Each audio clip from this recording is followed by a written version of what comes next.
ያ ታላቁ ንጉስ እስክንድር ምን ያደርግ ነበር ይባላል?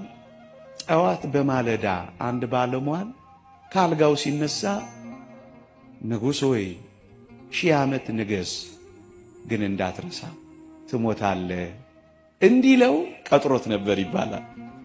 ስለዚህ ሞቱን እያሰበ ይውላል። ደሞ ማታ ሲመጣ ንጉስ ሆይ 1000 ዓመት ንገስ፣ ግን እንዳትረሳ ትሞታለህ ይለዋል አሉ። ሰው በተዘክሮተ ሞት በእግዚአብሔር ፊት ነፍሳችን እንደምትቆም፣ እግዚአብሔር እንደሚጠይቀ፣ እግዚአብሔር እንደሚቆጣጠረ፣ እግዚአብሔር ፊት እንደሚቆም ሰው ማሰብ መቻል አለበት። ጥንቃቄያችንና ትኩረታችን በአንድ ነገር ላይ ብቻ ያነጣጠረ ሊሆን ይገባል። ከዚህ ዓለም ስለመለየታችን ይሄን እያሰባችሁ ዋሉ እደሩ እያልኩ ሕይወታችሁን አበላሹት እያልኩ አይደለም። ብሉ፣ ግን ደግሞ ብዙ ጾሙ። ረፍት አድርጉ፣ ግን ደግሞ ትጉ። ስሩ፣ ግን ደግሞ እንደምትሞቱ አስቡ። ኑሩ፣ አንድ ቀን ግን ከዚህ ዓለም እንደምንለይ አትርሱ። እንደሱ ማለት ነው ትኩረታችን። ይሄ ዓለም ለመዘጋጃነት ብቻ ነው የተሰጠን፣ ለመስሪያነት ብቻ ነው የተሰጠን፣ ለመሸጋገሪያነት ብቻ ነው የተሰጠን። ይሄ ዓለም ትኩረታችን ሁሉ እዚህ ዓለም ላይ ማድረግ የለብንም። እንውለድ፣ እንክበድ፣ እንዳር፣ እንኳን፣ እንስራ፣ እንበልጽግ፣ ግድ የለም። በዋናነት ግን ትኩረታችን እዚህ ዓለም ላይ ሊሆን አይገባም። እንደ ጥላ ያልፋል፣ በጣም አጭር ነው፣ ይሄዳል። የተወደዳችሁ ክርስቲያኖች እነሆ ዓመታትና ወራት እንደ ህልም እያለፉ ነው። እንደ ከሰዓት ጥላም እየሸሹ ነው። አሻራዋን ሳትጥል እንደምትሄድ አንዲት መርከብ ዘመንና ዘመናት አሻራቸውን እንኳን ሳይጥሉ ወደ ኋላችን እየጋለቡ ነው። እመኑኝ፣ ዘመኑ ደግሞ እየተጠቀለለ ነው። ዘመኑ ደግሞ እየቀረበ ነው። ስለዚህ እግዚአብሔር ቃል እንዲህ ይላል፣ የሕይወትን ፍጻሜ አስብ፣ ኃጢአት አትሰራም ይላል።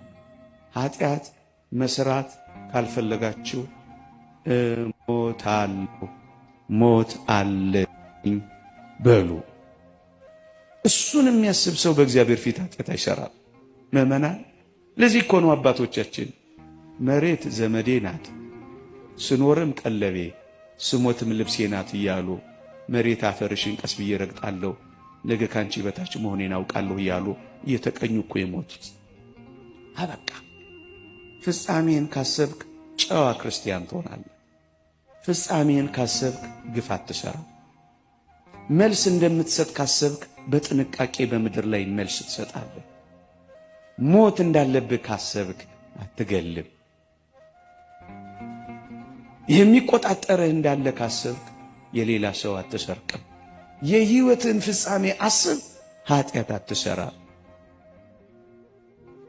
ቀን የሚያመጣውን አታውቅምና ታገስ፣ ይቀየራል ነገ። አዲስ ማለዳ ሲወጣ እግዚአብሔር ላንተ አዲስ እድል ሰጥቷል፣ ተጠቀምበት። ወገኔ ሆይ 3 ነገሮችን እንንገርህ። ያለፈውን ሕይወትህን እያሰብክ በቁጭትና በጸጸት ከኖርክ ጭንቀታም ትሆናለህ። ስለዚህ ራስን ታጠፋለህ። አዲስ ቀን አለ። ያለፈውን ተው፣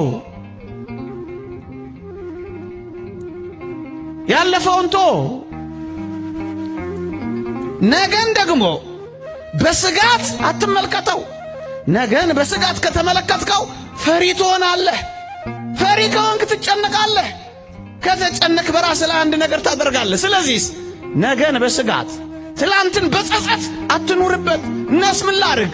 ዛሬን ከእግዚአብሔር ጋር ተደሰትበት።